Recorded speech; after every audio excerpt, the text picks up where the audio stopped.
Trying, sir. Okay, that's good. So just try your best to look at this mock questions, these pilot questions, um, as much as you can. Solve every one of them with yourself, then you can check the solution to check the accuracy of what you have done, because basically you would find something similar in your exam. It might not be everything, but at least it would be within those topics that you would find in the exam. It might not be the same question, and this particular one,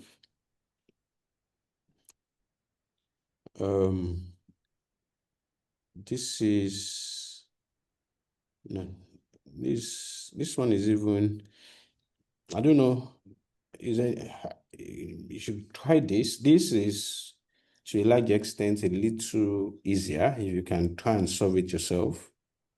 If you look at it systematically, at least you'll be able to do something. It's a little straightforward. This is a subsidiary. Platinum acquired jewel, then jewel acquired metal, like that. And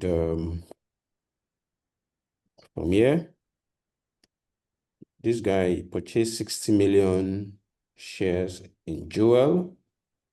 If you do 60 divided by 80, that will give you the percentage holding in jewel. Then whatever the balance is NCI. And he paid cash of 100 million. So purchase consideration will be 100.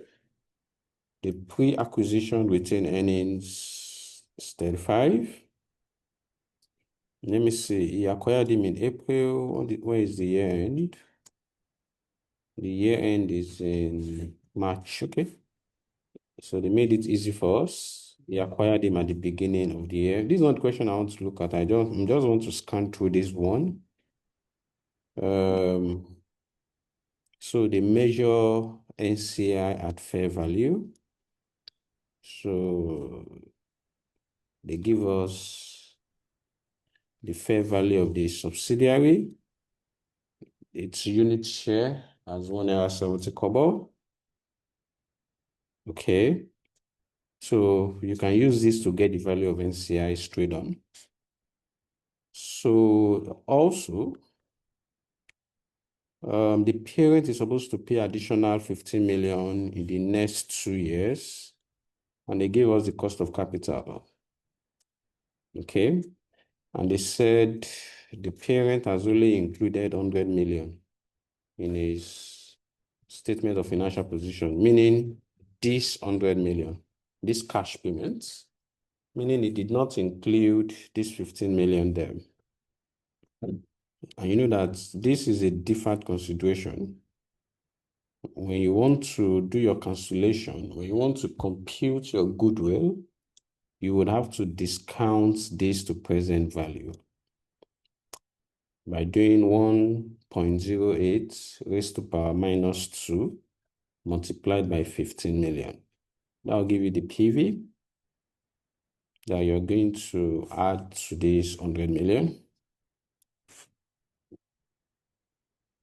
So, and of course, since they said NCI is at fair value, so if you want to get value of NCI, from here, I can easily see that NCI has 20,000 shares since parent acquires 60 million shares. So if I do 20,000 shares times 1.7, that would give me the value of NCI. So, and also, they give me the net asset acquired. Even if I wasn't given, I can easily do my share capital plus pre-acquisition retained earnings.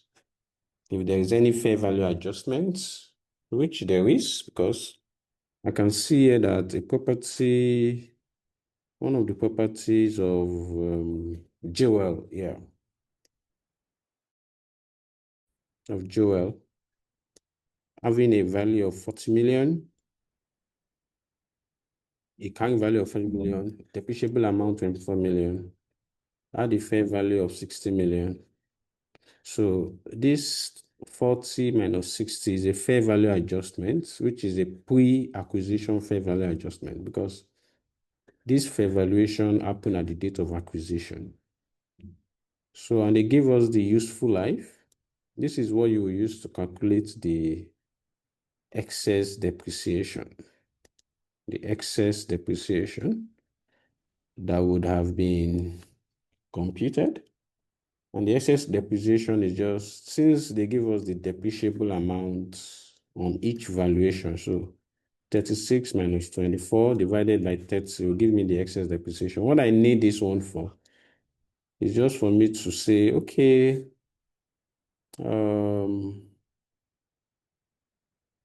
I need to adjust for my depreciation in my consolidated retained earnings. So, and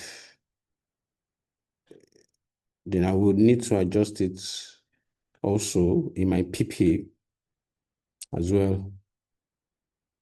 So by the time you compute this, you see that this depreciation you calculated, you need to remove it from consolidated retained earnings and also remove it from this because it wouldn't have been done.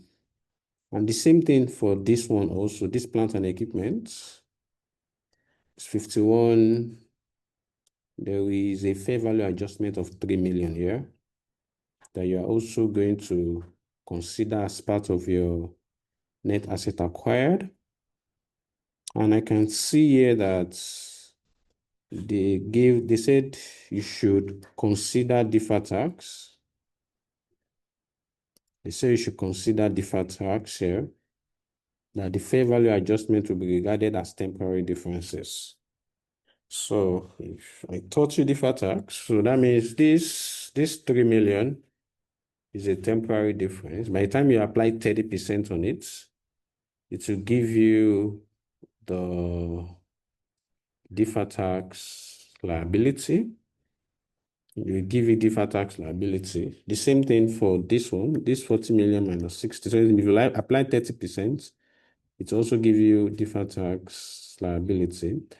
So these two, you're going to treat them as part of net asset acquired. It will be deducted. Those taxes at the date of acquisition.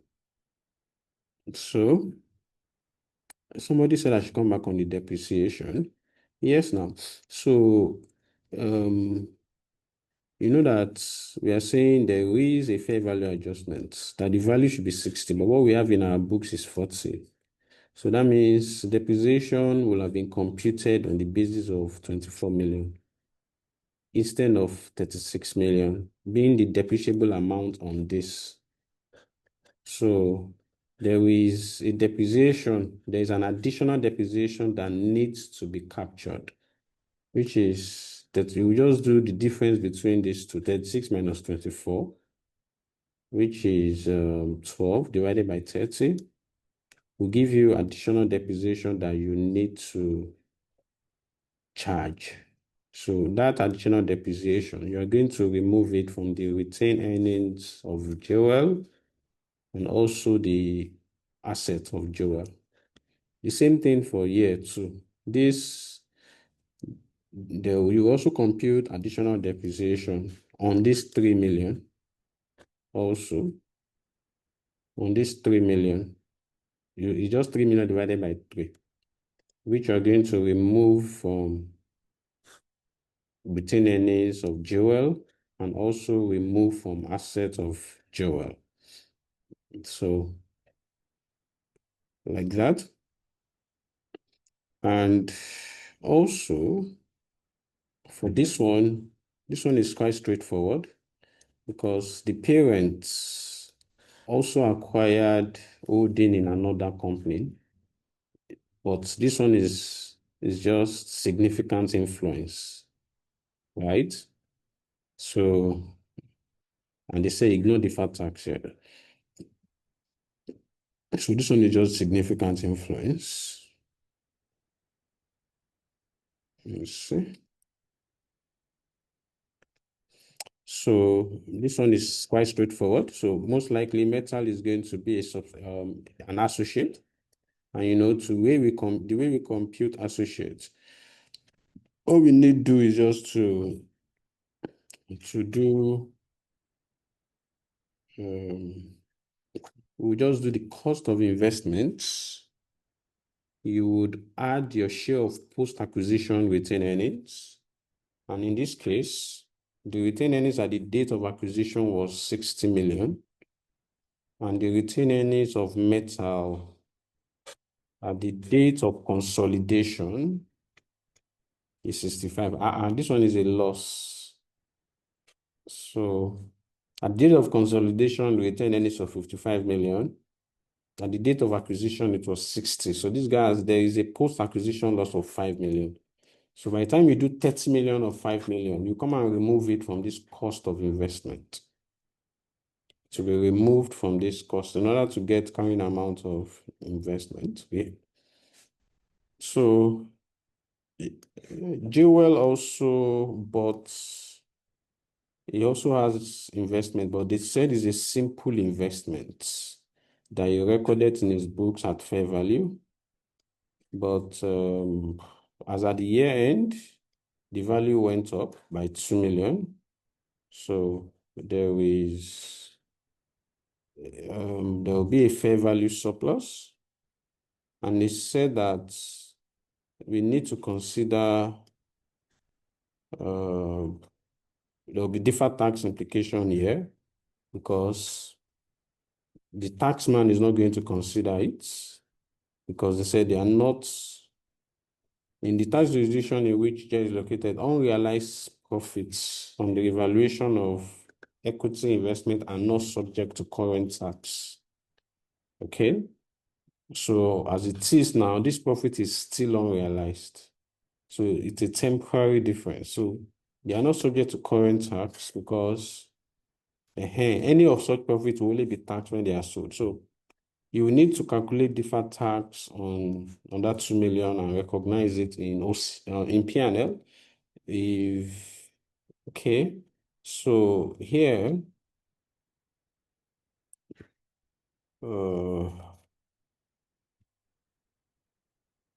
so are we going to recognize this profit in P&L or OCI? It would determine how you're going to recognize the deferred tax, the deferred tax liability in this case. So since it's available for sale, so that's fair value through profit or loss. So you would recognize the gain in fair value through in P&L of Jewel, and the deferred tax also be recognized in the P&L of Jewel. Also, there were some intra-group sales of goods here. So, who sold to whom? Jewel and metal component purchase. Okay, they bought goods from Platinum at costs of 10 and 12 million. So there was a gross profit margin of 25%. Okay, you can ignore any deferred tax here.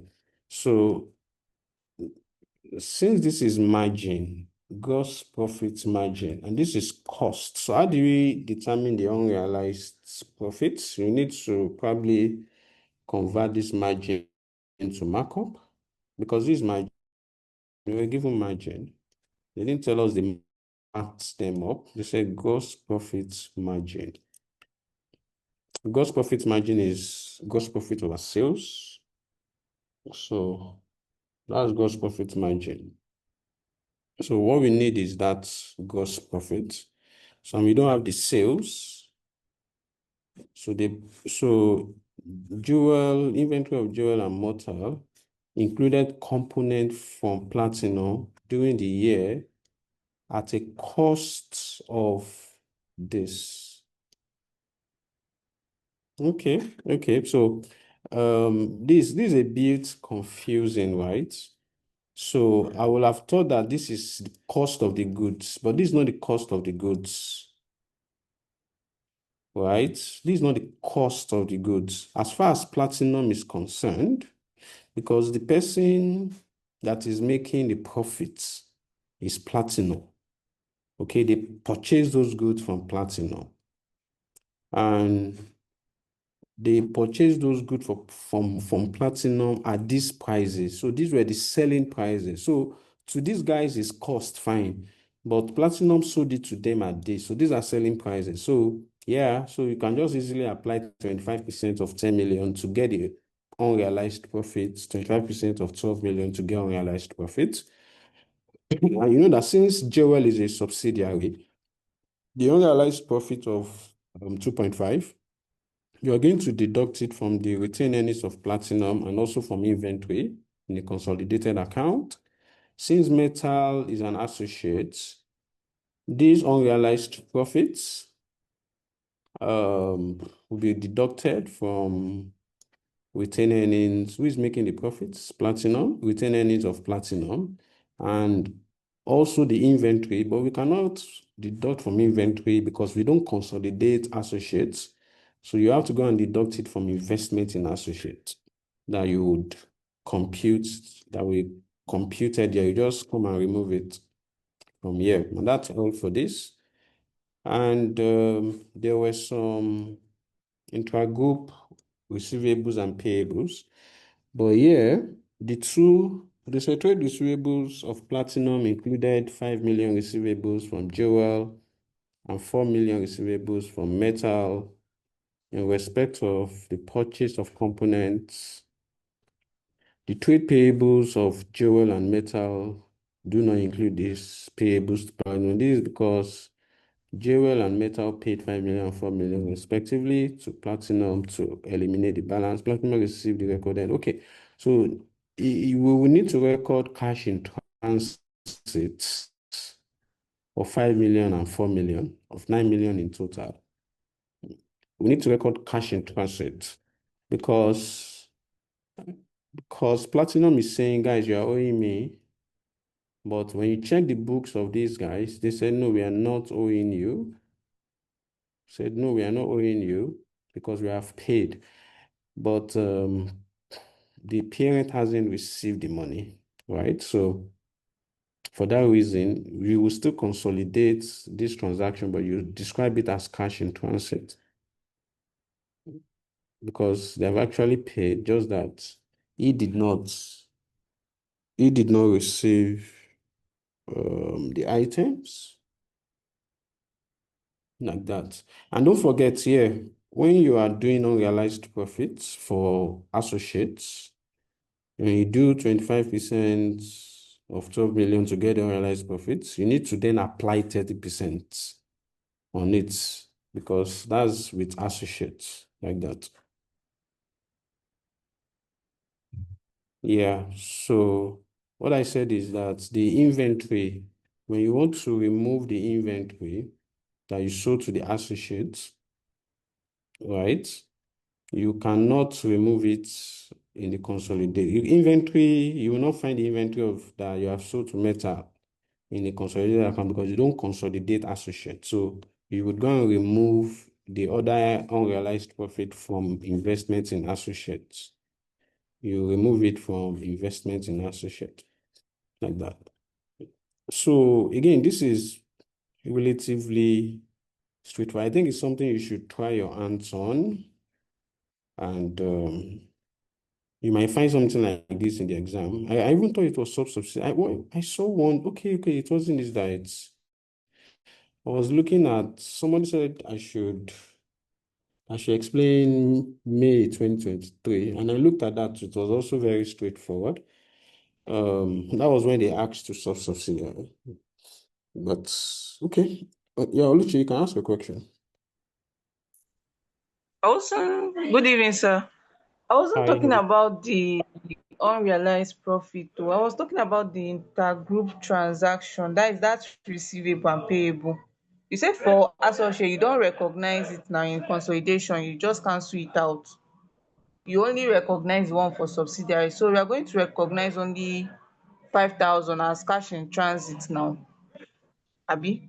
Ye- Yes, that's for the subsidiary, but for the associates also, since you don't do cancellation for associates, you still record it, you still leave that amount in your books. Since you have a receivables of how much is it? You have a receivables of 4 million in your books.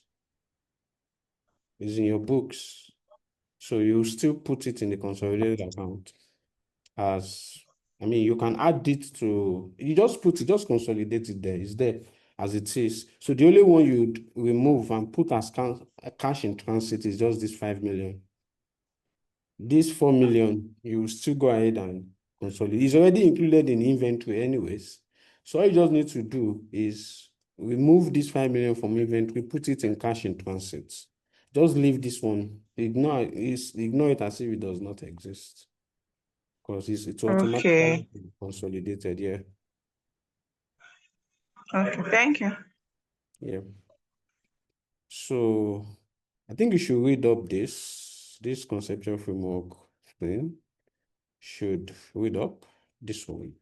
Try your hands on this ratio. Those of you that joined the case study class might have gained one or two there. And which one is this?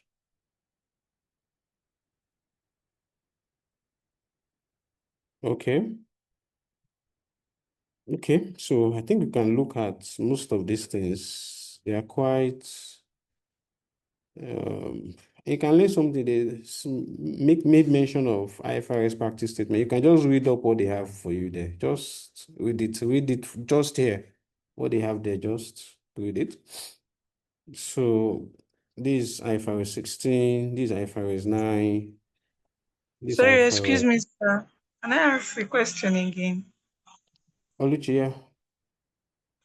I joined late. Um, that I chatted you up about one additional information. I think is the additional information too or what? Concerning the deferred tax. Yeah.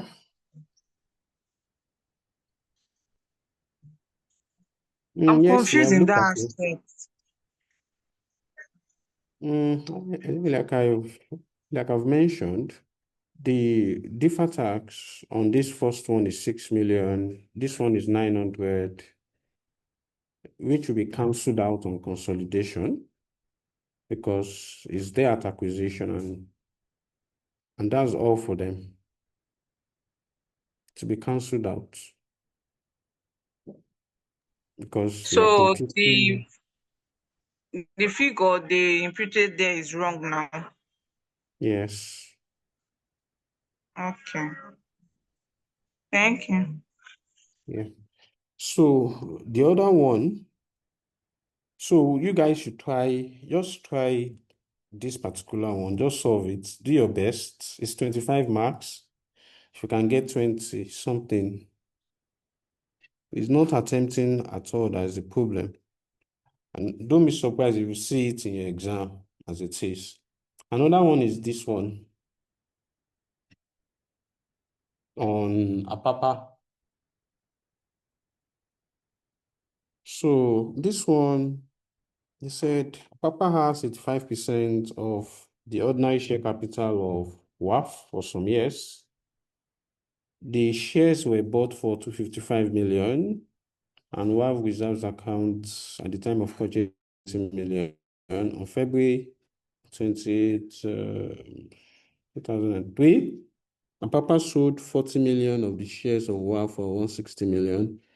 The only entry made in respect of this transaction has been the receipt of the cash, which was credited to the investment in subsidiary accounts. No dividends were paid by either of the entity in the period. Okay. I just want to be sure that any of you have looked at this question before now. As you can see that this is disposal of subsidiary. So again, that means you should go and revise disposal. You might see disposal in the exam. And this one they even asked is even the simple one because control was not lost from what I'm saying here. The one where control is lost is even usually much more complex than this. It could be that they will bring. So it's important you go and learn disposal. They could bring it out. And they might not. But it's just better to be on the safe side. Since the pilot directs you to what they might bring. So for this one, the first paragraph says, okay, we bought 85%, fine. The second paragraph said we sold 40 million. So the first thing I will quickly want to resolve here, were you in the exam, is for me to know, they didn't tell me the percentage is sold. I will quickly want to get, okay, what was the percentage is sold? I'll quickly want to identify that. So, what's the name? Apapa acquired 85% in WAF. On which date, sef? I think 1st April 2002, I guess.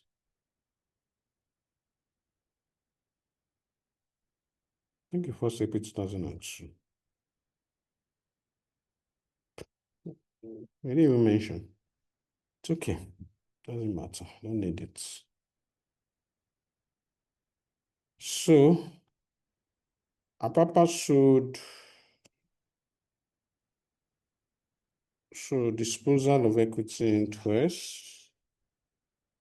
He sold 20 million. So 20 million. What's the number of shares that WAF has? If I go to the share capital of WAF, I will see that WAF has 200 million shares. It has 200 million shares. So if I should do 20 million divided by 200 million, that's how much?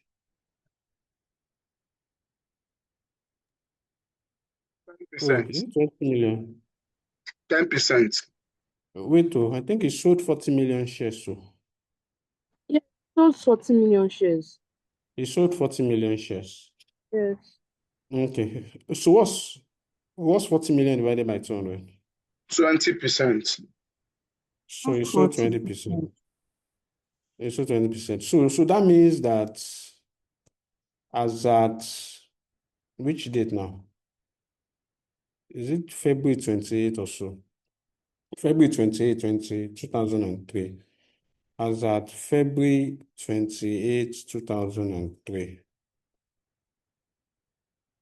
Apapa holding decreased from 85% to 65%, which is 85% minus what? Minus 20%. So here,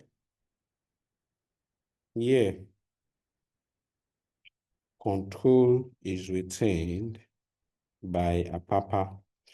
In a question on disposal, this is the first thing you establish because this is what would direct you on subsequent actions you take. You know that where control is retained, where control is retained, all you need to do, where control is retained, so Papa needs to calculate, he will calculate about profit or loss on disposal in its separate financial statements. And he will also calculate adjustments to parent equity in the consolidated financial statements. You know that if control was lost, instead of calculating adjustment to parent equity, we will have done group profit or loss on disposal, which is a different way from calculating this. And that's the major difference here. So majorly, this is what we want to do. Okay. Some people have questions, you can ask them. Good evening, sir. Hello. Uh, Please, the total number of shares in WAP is 200 million shares, right? Yes. And Abapa acquired 85% of that. So, Yes. is he selling 40 million shares out of 200 or 40 million out of 85% of them?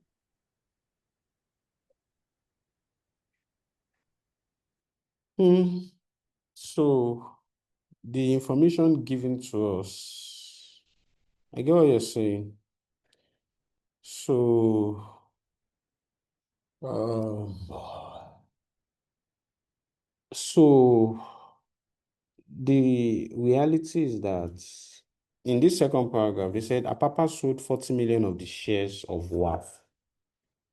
He sold 40 million shares. However you think it, however you want to interpret it doesn't change the fact that he sold 40 million shares. That is established. Now, I need to determine these 40 million shares, what does it represent with respect to WAF? Just so that I can establish what is now my holding, because ordinarily I have 85%. And when you buy shares in somebody, the share is still resident in that person. If I buy shares in your company, if I buy 1 million shares in your company, I mean, you just give me a document. So anytime I want to sell, I can just come to you or go to somebody and sell, right? So this guy has sold 40 million shares, and this 40 million shares relative to WAF is 20% holding in WAF. So to keep life easy for yourself, you have sold 20% holding in WAF, and you had 85% before. So you have sold, out of 85%, you have sold 20%.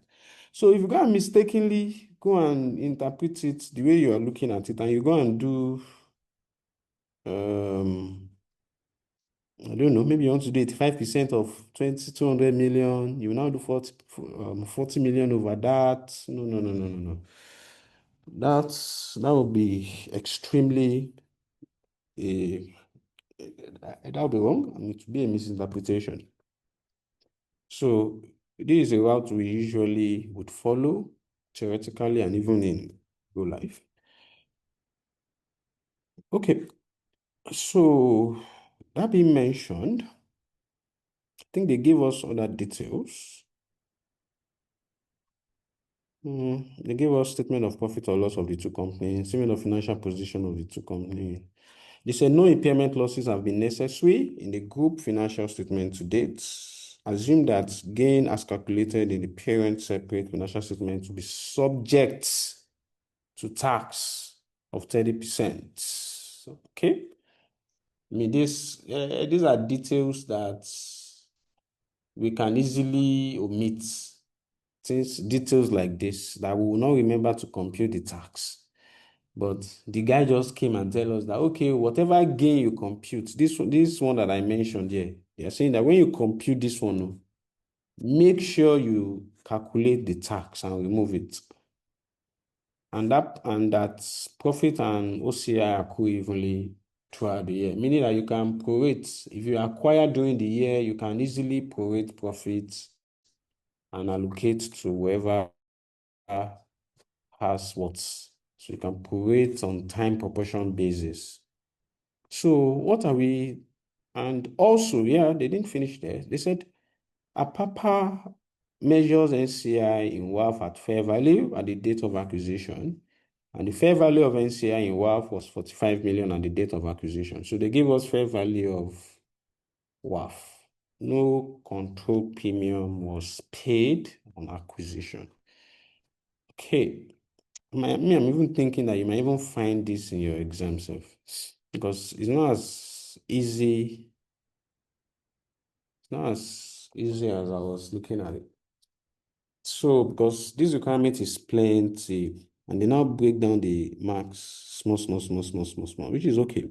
So they say you should do statement of profit or loss, and other comprehensive income, statement of changes in equity, of APAPA, 5 marks. Okay, what's it? Then they said consolidated statement of profit or loss, and other comprehensive income of APAPA, 6 marks. Consolidated statement of 8 marks. Consolidated. All the best though. So with this now,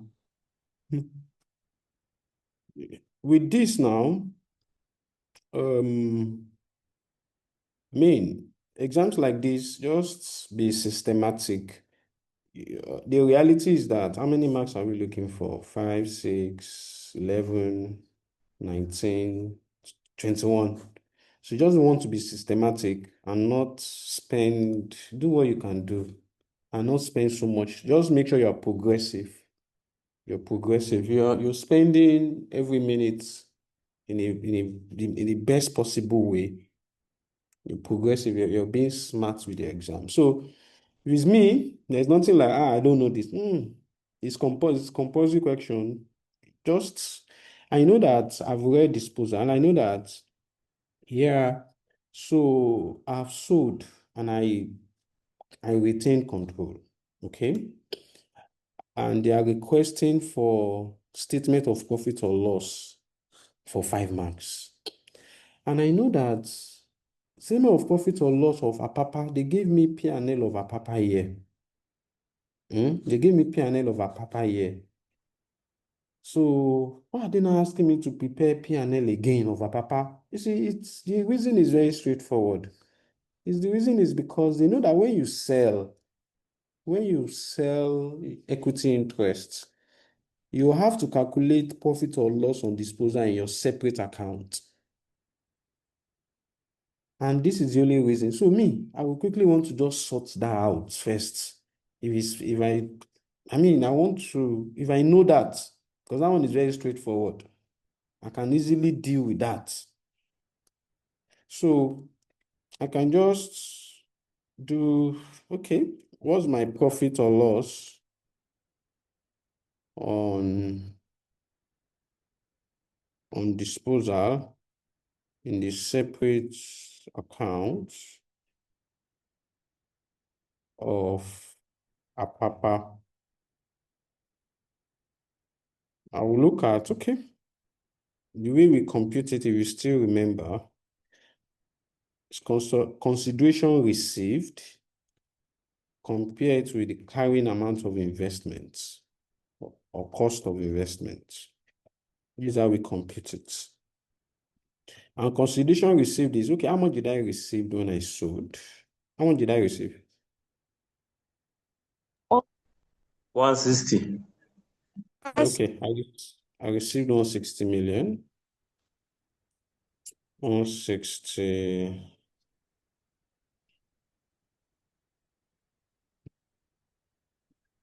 So this 160 is for how many percent? It's 20%, right? So what's the cost of these investments? What's the cost of investments sold? How much did I buy my entire investments? 255 million. 55. 255. So what's the cost of this 20%? 20% of 85 times 255. You said like this? 20% over 85% times 255. Okay, why 5%? Because if you bought 85% for 255 and you sold 20% out of it, so I think I'm just thinking I don't know if it's correct. No, you're correct. You're correct. That's very intelligent. You're absolutely correct.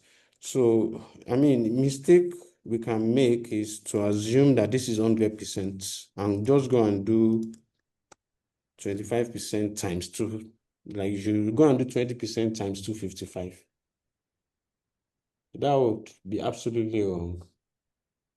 So the right thing is that this 255 that I bought is actually 85% holding. So, and I sold 20% out of it. So it's simply 20 over 80, 85 times 255. So what would that give us? 60. 60. 60. So what's my profit or loss on disposal? 100. 100. So what's the tax on profits? And this is 30. another one that we can forget because 30. 30. So what's the profit after tax? 70. 30. So what I'm trying to do is I'm fighting for my life. I'm fighting for 5 marks. So Papa Limited, Bishop PLC then. Statements of profits or loss and other comprehensive income for the year ended when? 31st March 2024. Maybe?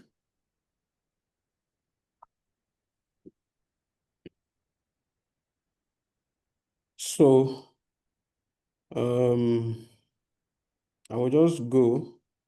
What's the profit before tax of our papa? 130 million.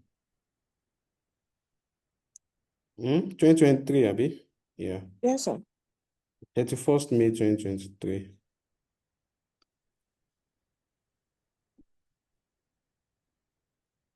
So they give me profits before tax, 130 million.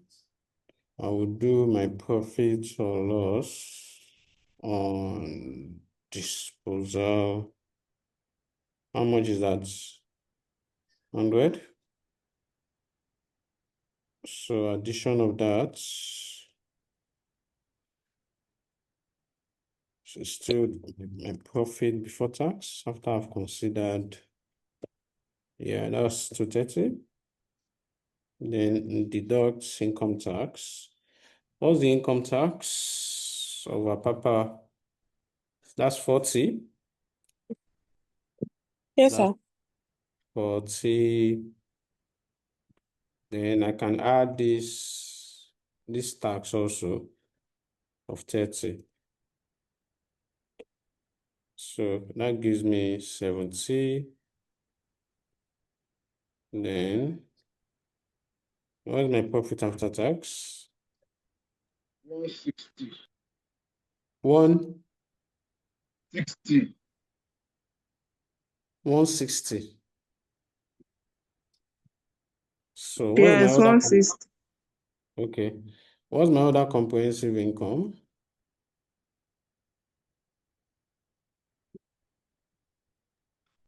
Other K10. comp Sorry. is 20. It's 20.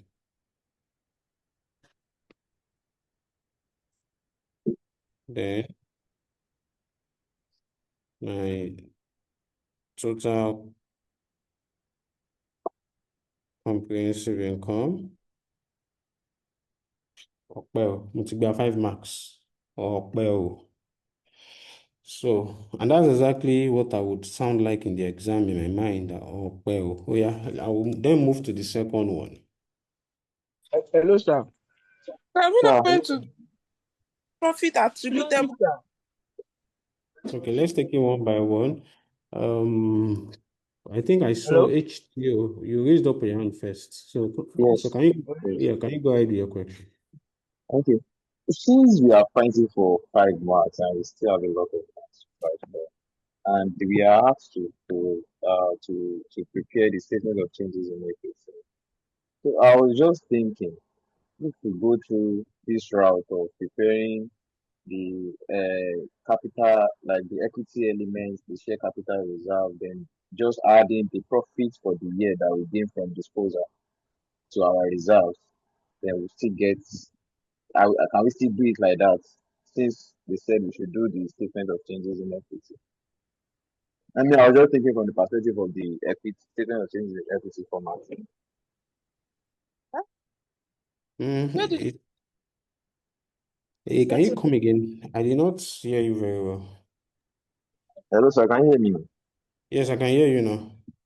So I was thinking from the perspective of statement of changes in equity, where we have share capital reserves or whatever we have under our equity structure in our financial position.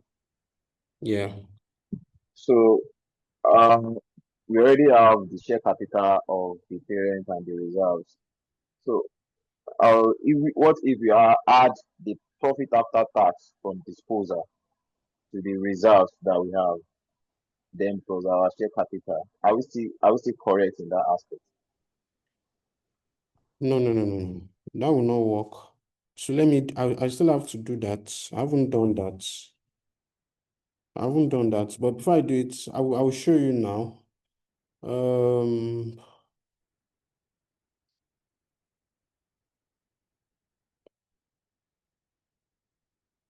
okay, let me take other questions.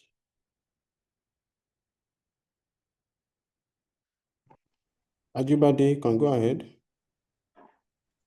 Yes, please, can you please cool off a bit? I want to see how you calculate this profit.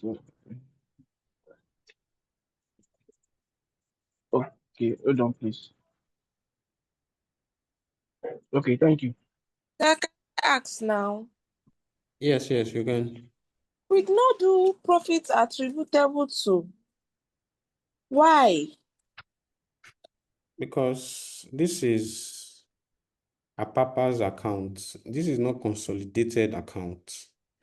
Is when you are doing consolidated, that is when you want to be sharing the subsidiaries' profits between the parent and NCI. This is a separate financial statement. Right, sir. Thank you. Any other question? You can ask a question now. Oluchi, Ajibade. If you don't want to ask again, put your hands Hello. down.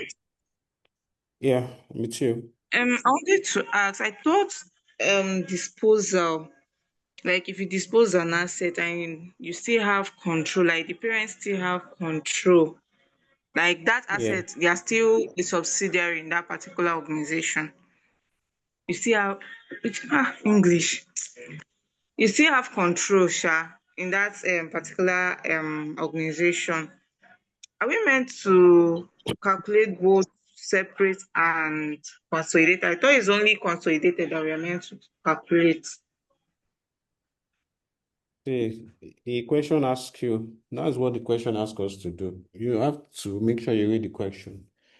They say you should do statement of profit or loss and other comprehensive income and statement of changes in equity of a papa. So this is not consolidated. It's the separate financial statement of a papa. That's what they want you to calculate. Okay, but aside this question, the normal disposal, if it's for organization that still have holding now, you're not meant to do this separate account. It's only when this person, the subsidiary, the thing have turned to like an associate, that is the only time you have to prepare separate accounts, Nabi. It depends really. So whether you have lost when you have not lost control in this case, the company is still a separate company on its own. He will still prepare his own account before consolidation. Just that when we are teaching in class, we just go ahead and consolidate. And that doesn't, and when you consolidate, you are consolidating two accounts that have been prepared. So they will have prepared their individual accounts. So what this question is doing is just, what this question is testing is just testing your knowledge deep down to be sure that you actually understand how the adjustments that the parent makes in his individual account when he makes disposal and he still retains control. So it's not about Okay. just consolidating. No, you will have made some adjustments, and which is what this question is showing us, that this profit or loss on disposal, he usually had it as income in his books, and he charges tax on them. So that's how it works. Okay, thank you. Yeah. So any other one? So they want us to calculate statement of changes in equity. So what's the balance brought forward of equity? There's the share capital and there's the reserve. So let's say I separate it or I join it together, either one. So share capital reserves. I mean, take by 5 marks, so I was jubilating.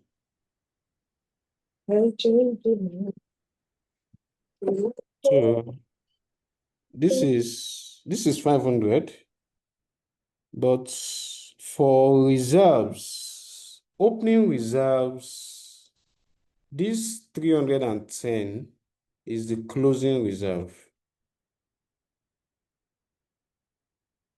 This 310 here is the closing. How do you get the opening? Deduct the profit for the year. Thank you very much. Deduct the profit for the year. So that would be 310 minus what?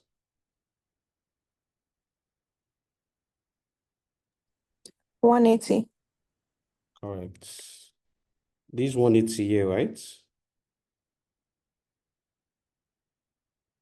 Abi? Yes, sir. So what does that give us?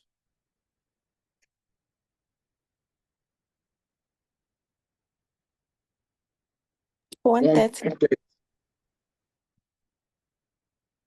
130. No, and deduct 180 now. We'll actually deduct 110 because in deriving this 310, the profit they added was this 110 here, not the one we calculated. This 110 here, that's the one that is included, that needs to be excluded. This 110.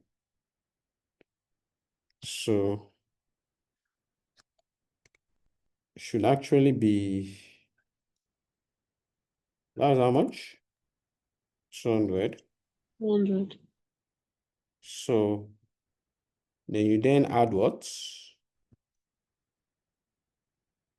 Total comprehensive income, which is how much? 180.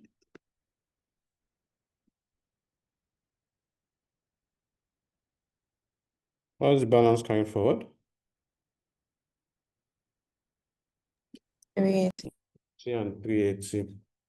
So now I've gotten 5 marks with these guys now. Now I've gotten 5 marks with these guys now. Okay, so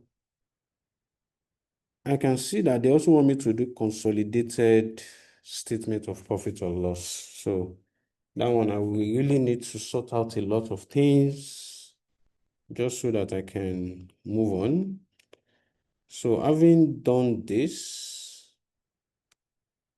I can then continue with my workings 2.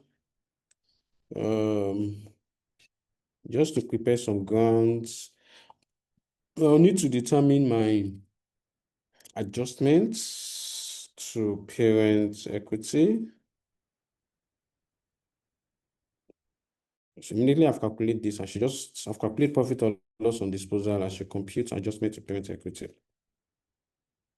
And that is also my consideration received. What's my consideration received?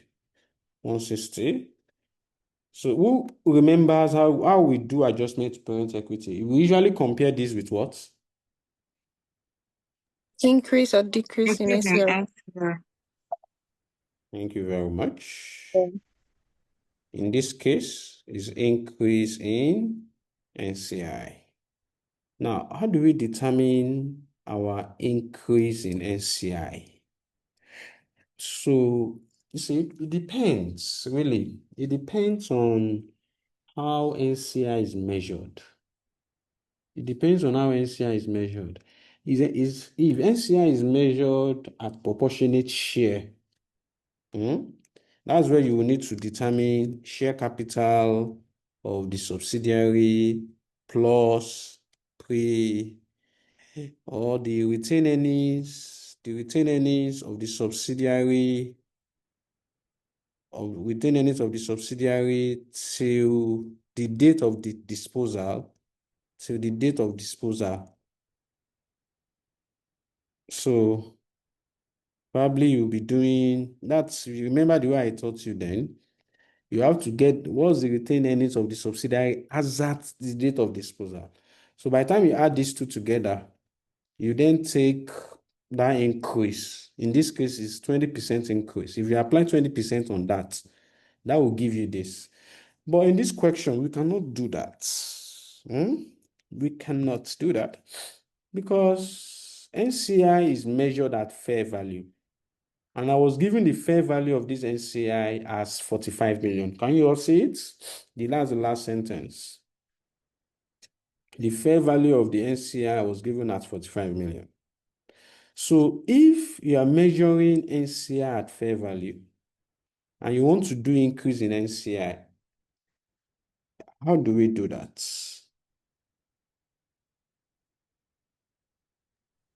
Can anyone Easy. help?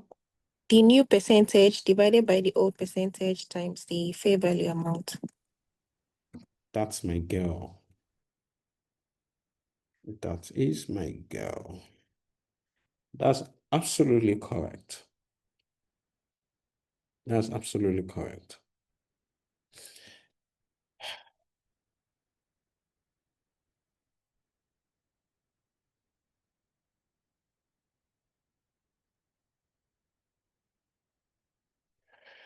Mr. Wasim, Yeah. this NCN acquisition, are we not going to add the share of post acquisition before we get a total?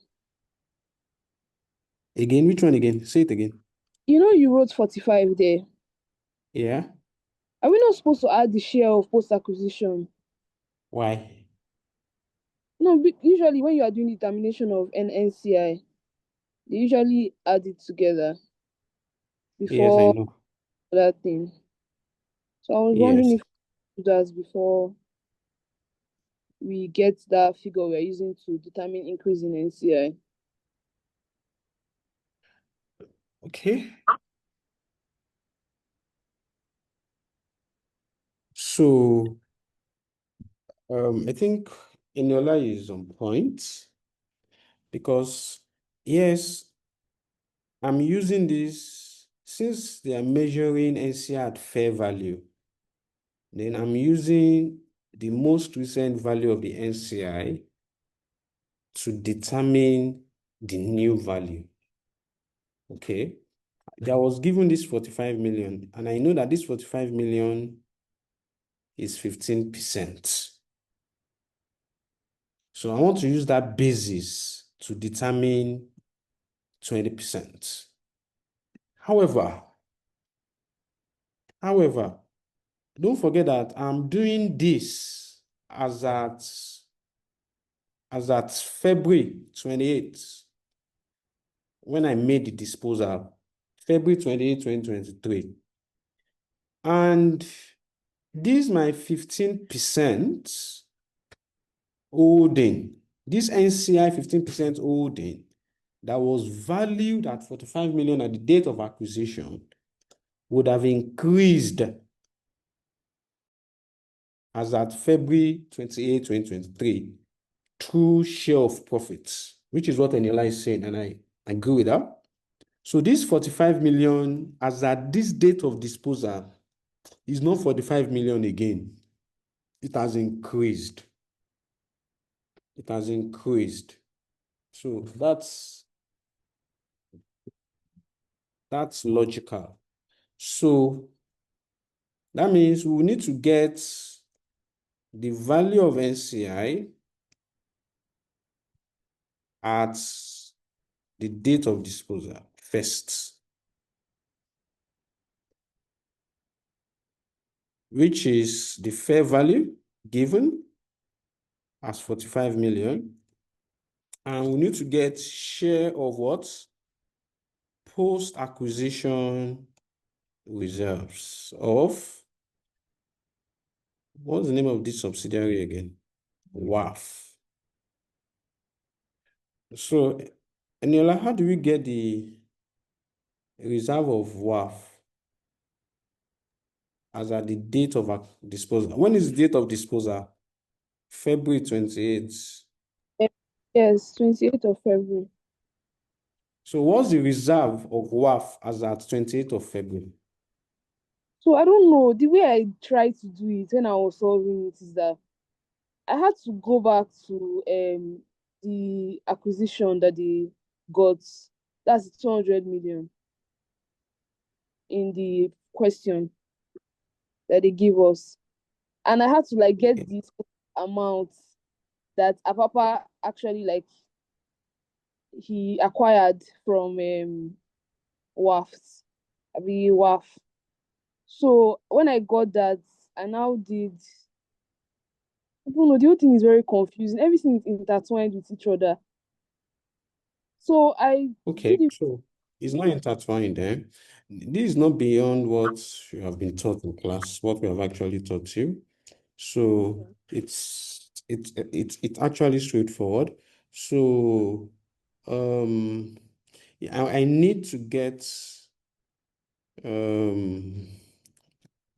what's the retained earnings of this guy at February 28th, 2023.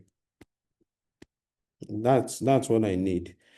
See, I know his retained earnings as at the year end.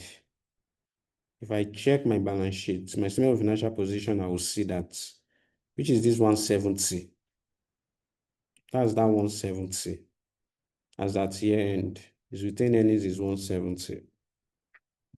I just need to remove 3 months profits because this 170 is as at May, I guess. May 2023. So if I want to work back to February, I just need to remove, because from February to May is March, April, May. That's 3 months profits. And you know, profit for the year is already included here. So if I remove 3 months profits, what's 3 months profit now? What's the profit for the year of this guy, of WAF?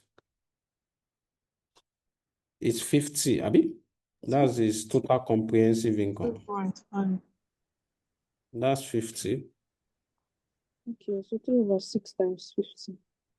I'm 3/12. That's 50. So, 12.5. okay. Remove 170. Give me the final answer.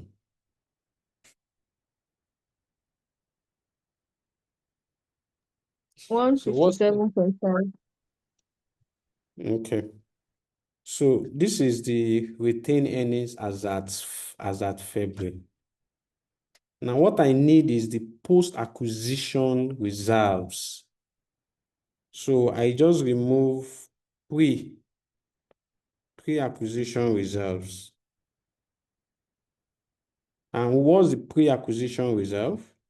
20. 20.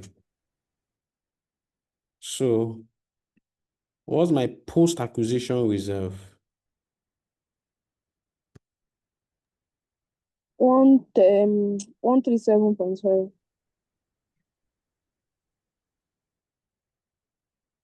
Now, as soon as I get my post-acquisition reserve, my share of post-acquisition reserve is just how much? 15% times 137.5.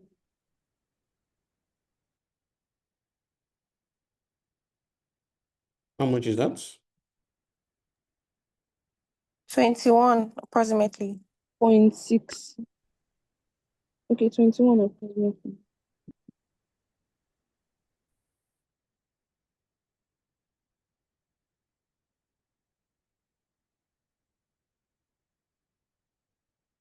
You got 20 point what? Is it advisable to create it? 20.6. 20.6.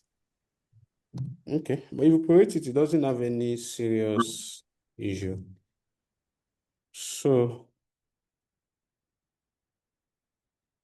20.6. So the value of NCI as at the date of disposal is 65.6. So this 45 will be 65.6.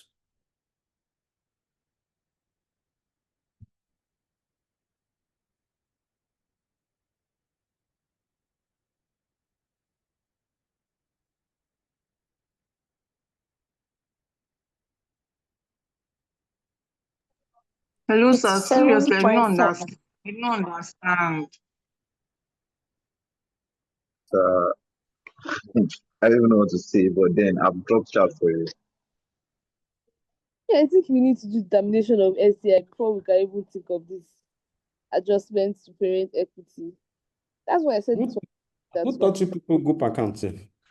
Mr. Ibrahim, Okay. People don't revise me. he didn't really go deep into when control is retained.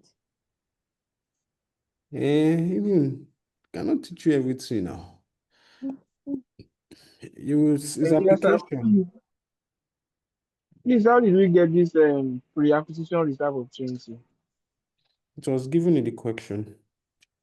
That was the pre-acquisition So please, can you explain this? of WAF. Eh, Is in the first paragraph. Okay, What do you say I should explain?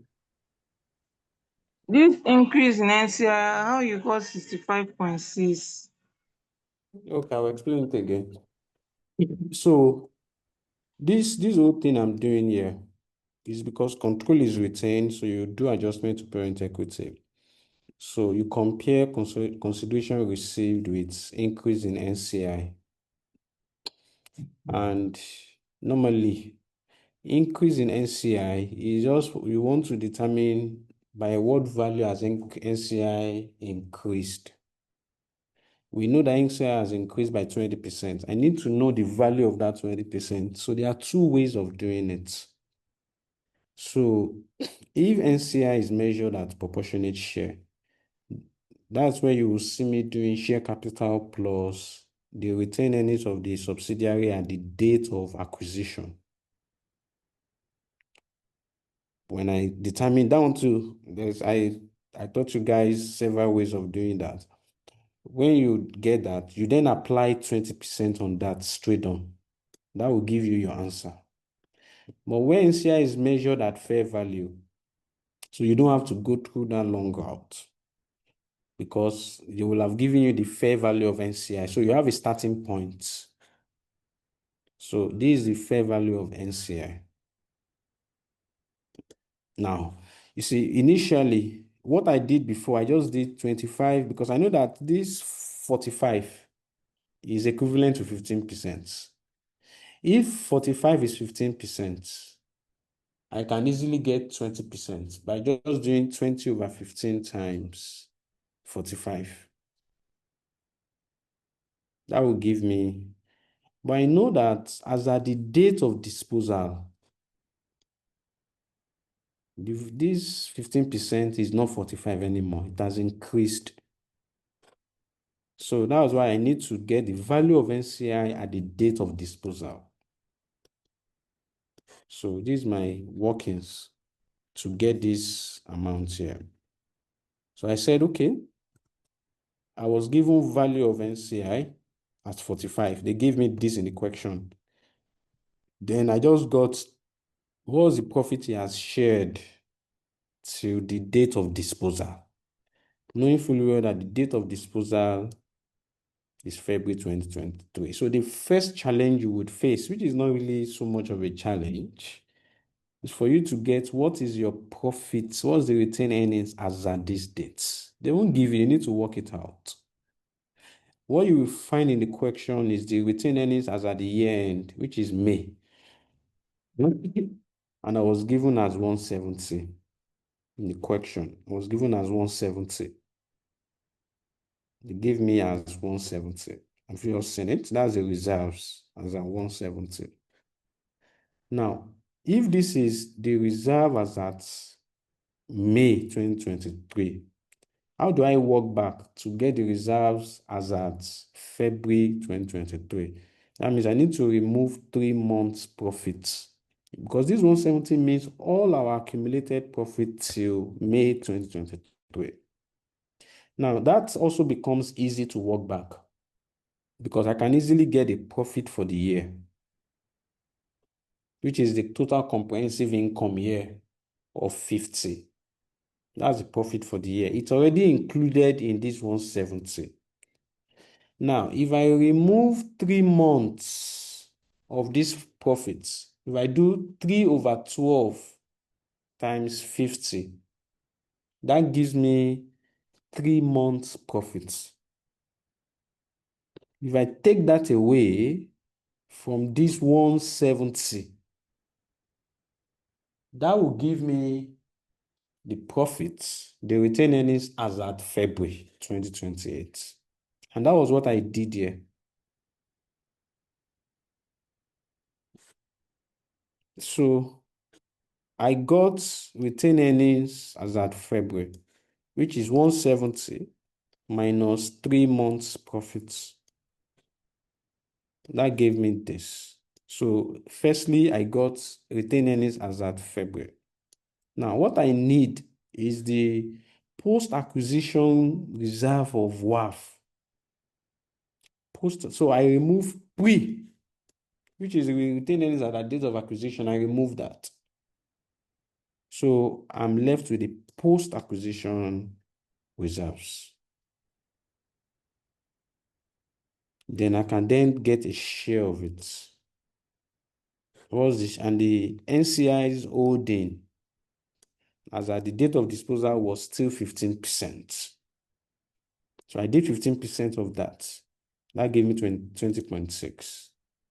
If I add it to this, it gave me 65.6. And I simply came to replace this with 65.6.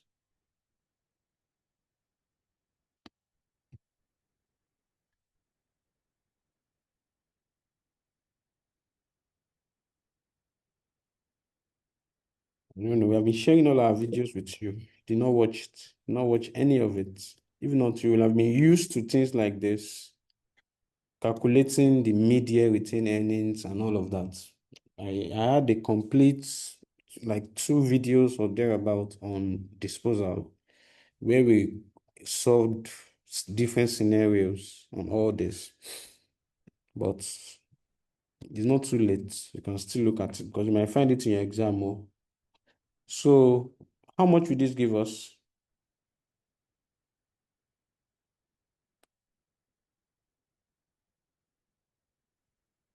Sọ̀rọ̀ mọ́.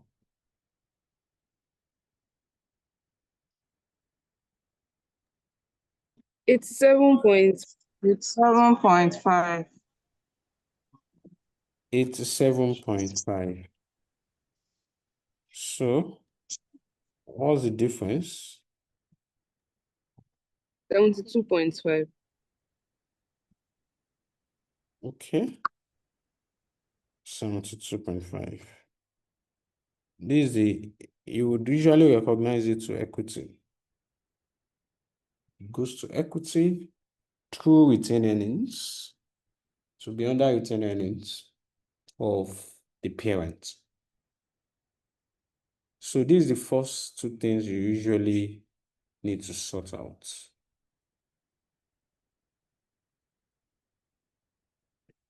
So, Ijoma, you say you are lost from where?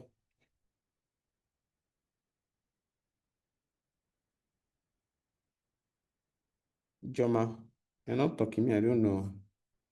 Okay, sorry, good evening. From Good the evening. changes in equity, I don't really understand. I was following, but at a point, I don't know what's happening again. Is he here? Or where? Yes, from here, from the beginning of year. Can you please do a recap? Sorry. Thank you. Okay, this part of the A parts, the 5 marks one that we sorted out first. So this one, I'm just doing similar of changes in equity, which will start from balance at the beginning. This is the 500, is the share capital of Apapa, is in the statement of financial position. Then this 310 is the retained earnings as at the year end. So in order to get the beginning, I removed the reserves for the year. So that takes me back to beginning. Then I just add my total comprehensive income that I computed up here to the reserves. And that was it for my statement of changes in equity. Then we then went to continue with our workings. I've gotten 5 marks. Then I want to continue with other things because they asked me to do consolidated statement of profit or loss, consolidated statement of financial position, consolidated statement of changes in equity. So I need to do, since I'm going to consolidate it, I need to complete all my workings. So I started from adjustment to parent equity, where I compared consideration received with increase in NCI. So the one that took a lot of our time is the increase in NCI. So since NCI is measured at fair value, they gave us 45 million as the value of 15% holding. So I just did the increase, which is 20% over 15 million, over 15% times the value of NCI. So I needed to compute the value of NCI at the date of disposal. So which is the fair value plus share of post-acquisition reserves of the subsidiary. So I computed post-acquisition reserves here. I got the reserves or retained earnings as at the date of disposal. I removed the pre-acquisition reserves, and I got the post-acquisition reserves. And I took 15% on that to get NCI share. Then when I add it to this, I can again get the value of NCI at the date of disposal. And I can use it to get the increase in NCI, and I got my figure that I'm looking for. Okay, having determined that, Thank you. you're welcome. Let me quickly compute goodwill so that I won't forget for my consolidated statement of financial position, which is my So purchase sorry, sir. consideration. Please, these adjustments to parent equity. You say we are taking it to consolidated retained earnings, right? Yes. Are we adding it? Yes, so it's a profit. So I received 160 million. I gave up a value. I gave up a value of 87.5 million. And I received 160 million. So it's a gain. So you add it to your retained earnings. Okay, thank you. Yeah.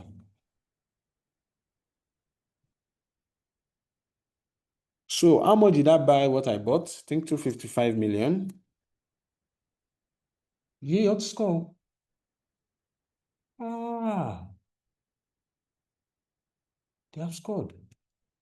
Ah, hey, God, I beg. Ọpẹ́ wọn kà. Okay. Purchase consideration was how much? Yeah, 255 million. Ọpẹ́ o. 255 million. Okay. So, purchase consideration 255 million. What again? How did they teach you purchase consideration? I mean, the way I taught my own students, I will get non-controlling interest, 45 million. Then total 300. Compare it with net asset acquired. I don't used to do that date of acquisition, date of consolidation thing. I don't do that. Share capital. What's share capital of the subsidiary?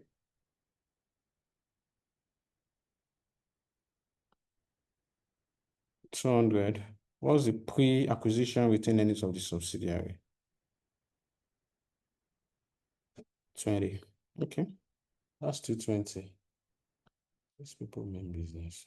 Sorry, sir. Please, to help us, when we have something like this, what will change in our normal procedure, in our normal consolidation procedure? What are the new things that we need to incorporate, and how do we I fix them, really please?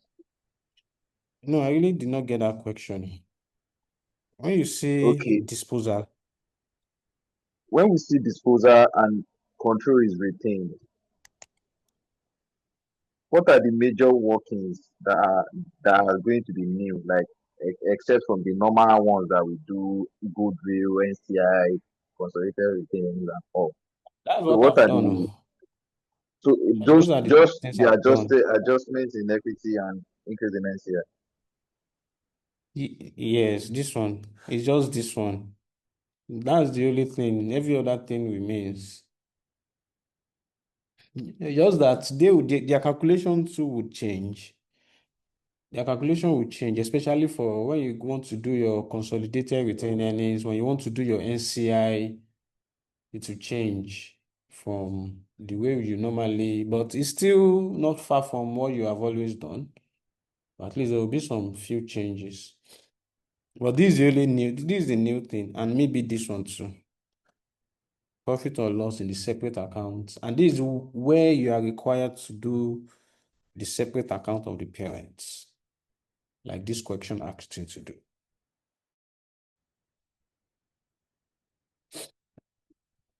Okay. So what's my goodwill? 80. 80. So let's do consolidated retained earnings. Like the person that asked this question now, this one will change. The way you do this one will change in the sense that I don't do date of acquisition, date of consolidation. I don't know how. So the way I do my consolidated retained earnings is that okay, I just take a papa and WAF. Now, in this case now, WAF, and the whole aim is that I want to add my retained earnings plus my share in the post-acquisition retained earnings of WAF. But you know that WAF now, as at up until February 2023, I was having 85%. After February, I sold 20%. My holding reduced by 20% to 65%. So as far as WAF is concerned now, I need to clearly distinguish between these two. I need to clearly distinguish between them. So as at the date of consolidation, or as part the question, because that's what you will find in the question, the retained earnings of Apapa was, I think, 310. Yeah, 310. WAF is 170. Okay. So retained earnings of Apapa was 310. WAF is 170.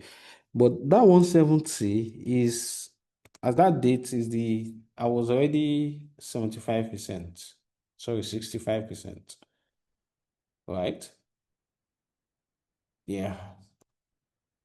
But as at February, as at February, I was not up to 65% yet, because I had 85% till February. So as of February 28th, I've already computed my retained earnings as of February. So I've already done the hard work here. My retained earnings as of February, which is this 157.5. I already did the hard work up there. So I will remove the acquisition reserves. So when I bought this 85%, I had the pre was 20. As at the time my holding came down to 65%. As at that date, this was my retained earnings as at that date, 157.5. I had 157.5. Now this is my retained earnings as at that date. Then all I just need to add is adjustment to parent equity, which is how much?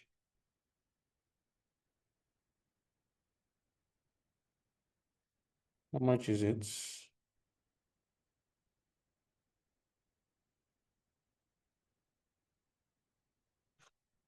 72.5.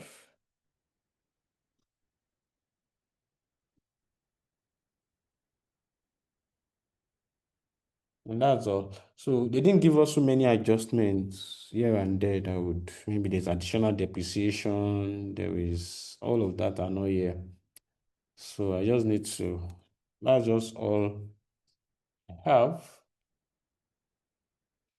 What about the tax? Are we going to remove the tax from here?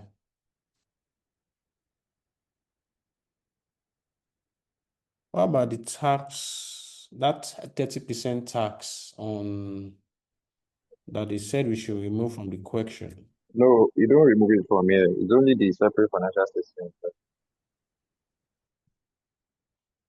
We don't say it again.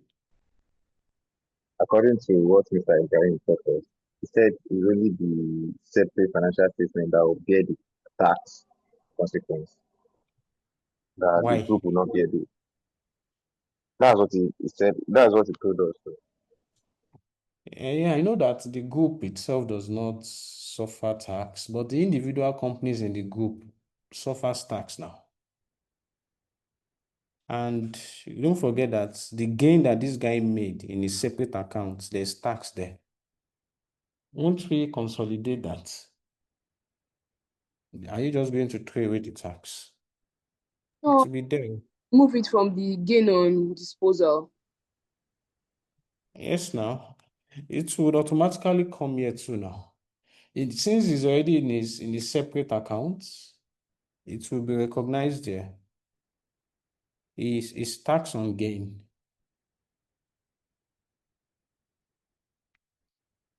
Is not like it's the group that is suffering it. No. Group is individual account. Each person will suffer their tax. So Apapa suffer his tax, WAF suffer his tax, you consolidate. So this guy, whatever gain that he has made here is a result of, and we have already computed that he made a gain of 30. So, sorry, there was a tax on his gain of 30. So it comes here as a deduction for him. Okay, so having established all that, let's now get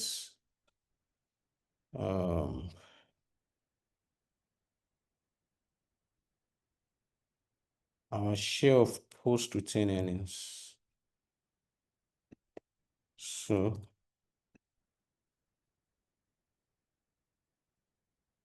what's this? This is 137.5.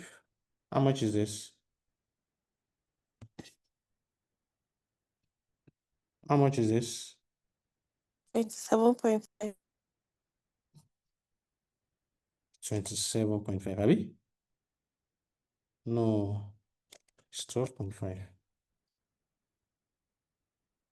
So share of post-acquisition reserves for WAF at 80%. That's 80% times 137.5. That's how much?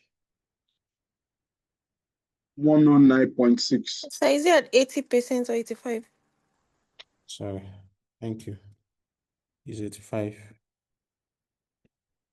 How much is that? 116.9. So WAF at 65%.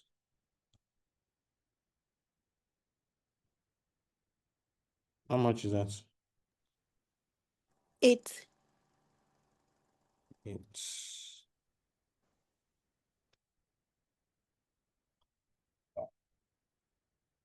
so how much is the total? This plus this minus this plus this plus this. How much is that? Is this 8? Did you approximate this or it is 8 point something? 8.1. 8.1. Okay, so that you can add up with this one. Oh, well. Oh. How much?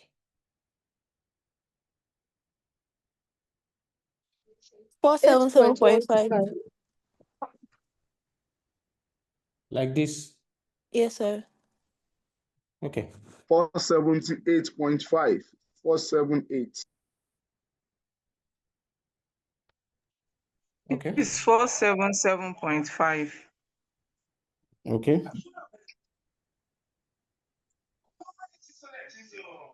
Okay, if you have a question, you can ask a question, please.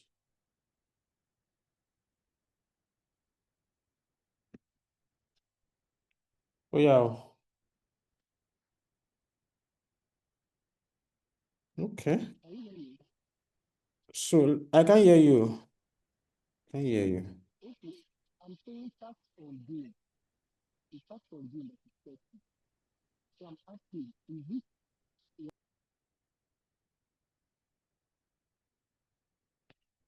Can hear you.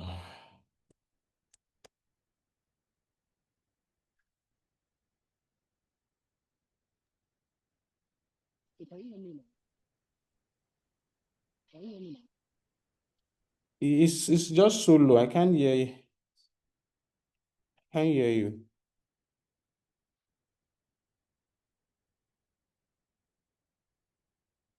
Can you hear me now?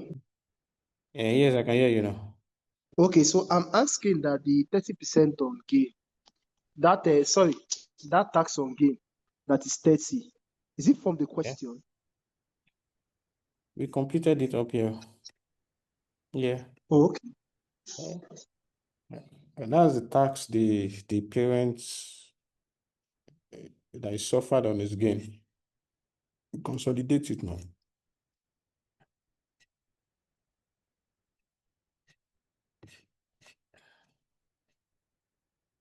So increase in NCI, 87.5. Then share of reserves. So first, you have WAF at 15%, which is 15% times 137.5. And also WAF at 35%.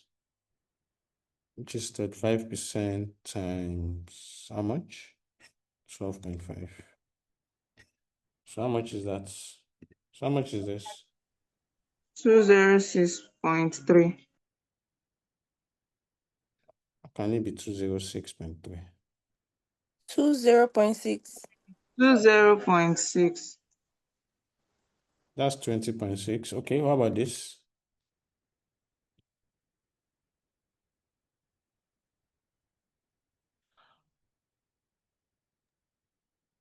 4.4. 4.4.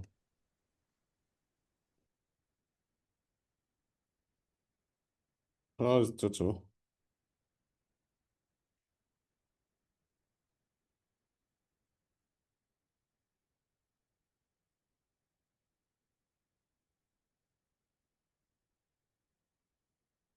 157.5. 157.5. 157.5. Okay. And that's, I think that's it. The only thing left is for me to do retained earnings go forward or reserves brought forward. And the reason I'm doing this, is because of Yes, sir. this consolidated retained earnings they want us to do.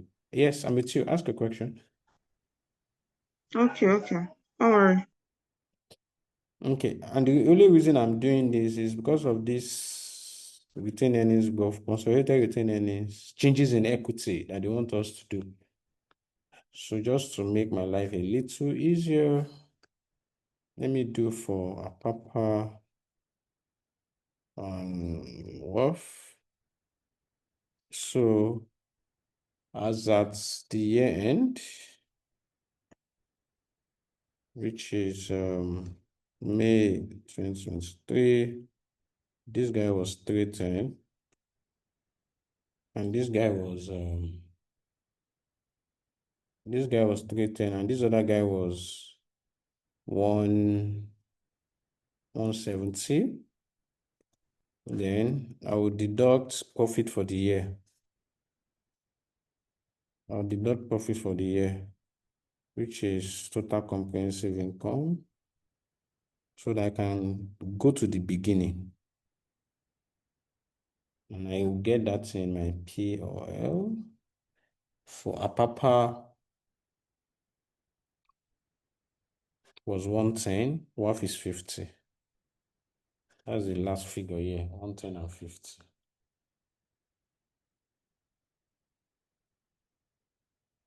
Hold on.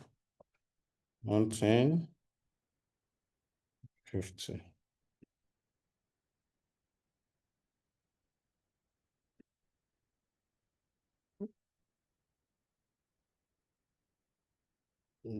Then, once again, then N is brought forward. I will also deduct pre-acquisition retained earnings, which is how much? 20, 20. which is 20. And so I'm left with how much here? It's 170, this is 100. So I will take my share of WAF, share of post reserves. Let me be specific of WAF.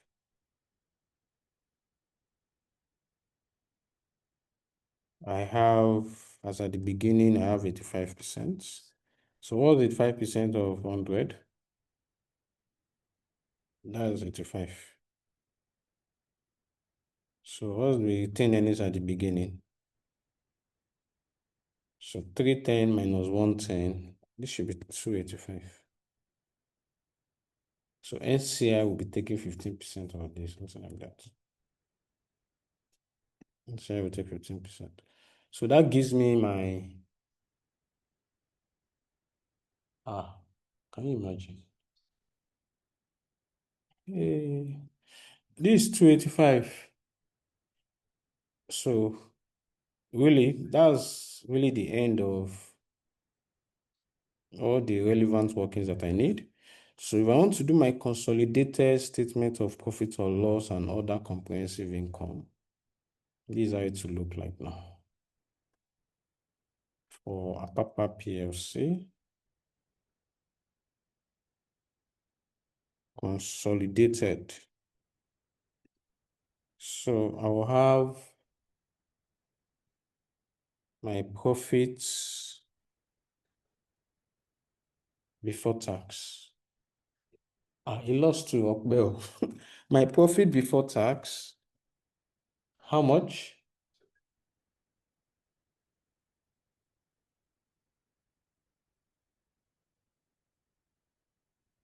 So this is this 130 plus 60, that's how much? 190.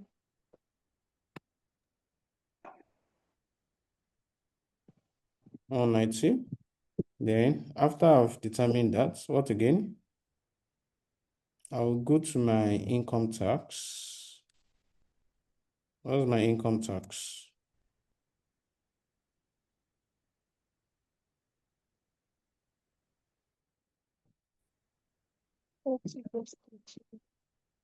He lost.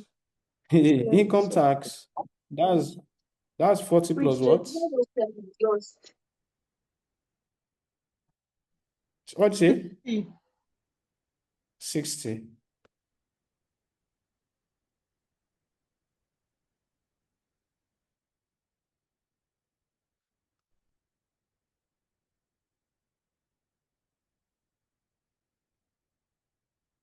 That's 60. So what's my profit for the year? How much is this? 130.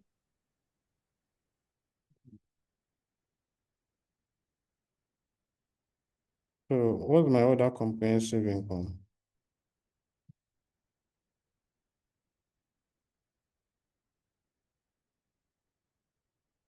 That's 20 plus 10.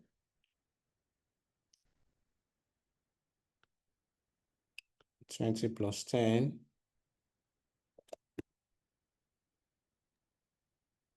That's That's 30.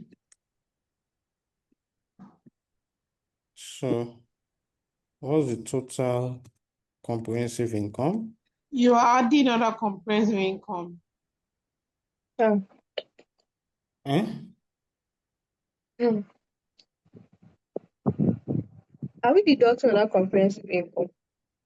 No, you're adding it all. Okay. Oh, okay. So what's my total comprehensive income? This is 160. So now I can do my profits attributable to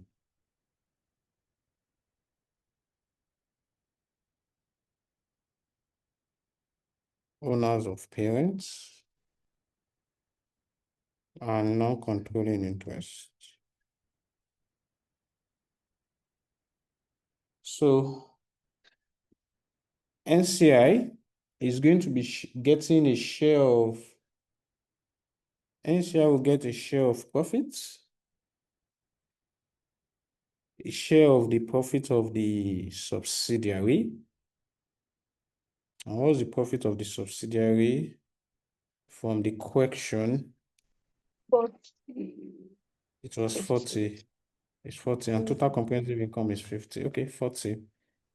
So NCI will get 40 times, it has 15% up until February. Okay. And on the same 40, he had, oh, well, he lost. He has 35% up until 3/12. So what does this give us? So don't forget that there was increase in ownership interest in February. So we have From the beginning of the year to February is 9 months. So 15% for 9 months. And March, April, May, which is 3 months, it had 35%. So what would this give us?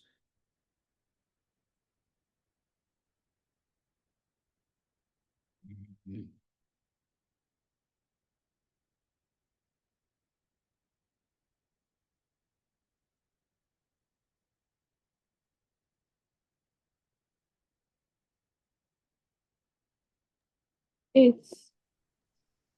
8. 8. So that means NCI will take, well, NCI will take how many percent?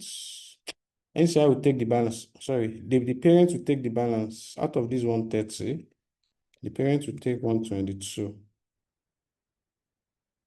So that's the profit attributable to them. So this 30. Sorry, sir, I was not following. Please, Excuse me, sir. Yeah, I'm with you. Can I ask a question? the 40, please. I was not following when you did the calculation. Where did it come from? That's the profit of the subsidiary. That's the profit of the subsidiary from the question. That's the profit for the year of the subsidiary. That's the 40. Can you see it? Oh. Can you see the 40? Yes, I can see it. Okay. So now let's do the same thing for the total comprehensive income, which is this 50. You need to share it also. I wanted to ask if the effect is going to be limited to this non-controlling interest while consolidating the Hmm? profit or loss. Let me say that The again. effect, the effect of the disposal, Mm-hmm. if it's going to be limited to the non-controlling interest while consolidating, like you just did, every other thing remained the same. Yes, to a large extent. To a large extent, yes.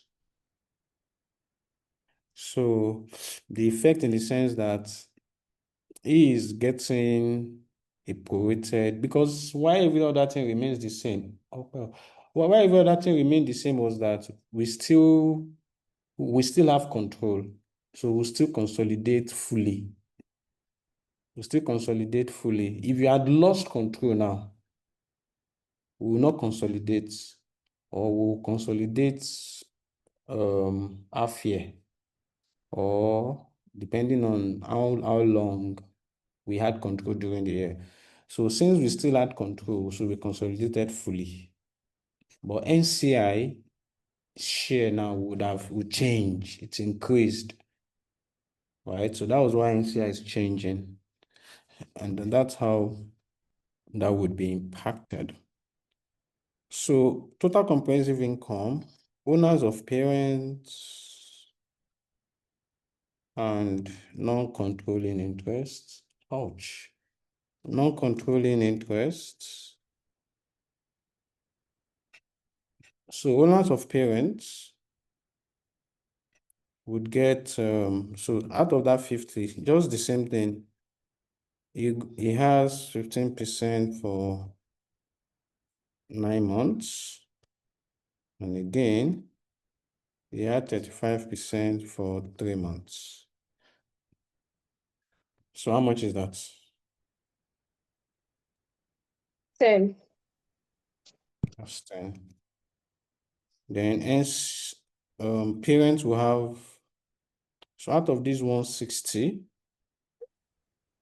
NCI has 10, so parent has 150. 15. Nigeria lost too. So this guy has a total of how much? 160. 160. And that's the end for this. So it's already late. We're going to do the remaining. Or I should just do the remaining and share with you. The others are not so difficult. We have done the difficult things. Please do the remaining and share, please. I really appreciate it. Yeah. Yeah. So there's no big deal around the remaining. So I can see your hand up, Chine. Sir, please, I was wondering why we didn't bring in the disposal profit into this consolidated since the parent is still part of the whole thing. So I was thinking we'll just bring it in and just attribute whatever is attributable to the NCI while the parents say exactly what their total comprehensive is actually at the end of the year. So that's where I have a little confusion. Yeah. So we're thinking that so first is this. You know that there are two profits here. One is the profits in the separate account of Apapa. So that one, you don't consolidate that. You don't consolidate that. The second one is adjustment to parent equity. That one does not go to P&L. It goes straight to equity through retained earnings. It does not go to P&L at all. It's adjustment to parent equity. So it goes straight to equity. It is an equity item. It has nothing to do with P&L. So I don't just want to be doing debit this, credit that. But what we are doing is we are debiting cash of 160. You're crediting NCI with 7.5. We are crediting equity with 72.5. So it goes straight to equity. It doesn't go to P&L. And again, this individual account does not, you don't consolidate it. You don't consolidate this. It's in its own separate account that we actually introduce that, which is why we compute just this. And we included it in a separate account when we did this. When we did a separate account, we actually introduced it here. So it doesn't find its way into consolidated. So if you are looking for, okay, why is it not going there? Because this profits, we made it from NCI. It's an intra-group profit. So, I mean, a smart student will ask, but it's in the parent account. Why is it not cancelled out? Sorry, why are we not consolidating? It's in this account here. Yeah, it's an intra-group profit. It's a profit we made from NCI. It's because we sold to NCI. So it's not something you find in P&L, right? So, and that's why this one is not, it's an adjustment to equity. It's our equity that is changing because our equity changed as a result of this disposal. So that one goes directly to equity. This one in particular, it goes directly to equity. And the tax that we calculated on this gain, you will see that somebody said that they told them that you don't put it in. No, I said that one is consolidated. You are paying this to the government. It's in the parent account. So you will find out that I introduced it directly also through, I impacted it because this is a gain related to equity. If you remember when I taught you IS 12, I think I revised it on with you. Any tax, whether current or deferred, any tax on item of P&L, that tax will go to P&L. Any tax on item of equity, it goes to equity. So because this tax related to gain, and the gain relates to year in the consolidated accounts is going to equity. That was why we treated this tax directly to equity through retained earnings. It didn't go to P&L. It didn't pass through P&L at all. Yeah. So I would just do the remaining, the consolidated financial position. That one, those ones you will not, you can easily look at it and get it. These are the hard ones. So just use this as a reminder and go and check that summarized note I shared. Disposal is there. You can just revise it. Give it 1 hour, 2 hours tomorrow. Tomorrow is the last day anyway. Tuesday is your exam. In case they would ask it, and since it's a pilot, so it's likely that you might find it. And they give you 2 sets of pilots. So there's another one. I think you should practice that as well. This is also easy. So you can just look at it and see. And aside this one, there's ratio that you need to look at that can help you also. So just review those pilot questions, and it will greatly help you for your exams. So I'll share this one with you.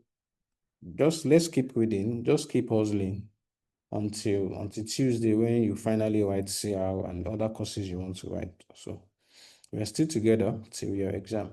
So I'm not saying goodbye yet because we're still together. So Oluchi, you have a question? So please, that's first pilot question. I don't know if you can look at it because some figures I'm getting is different. Like the post acquisition I got is different from theirs. Okay, maybe I'll just solve it and share. Okay, so thank you, sir. You're welcome. Good night, everyone.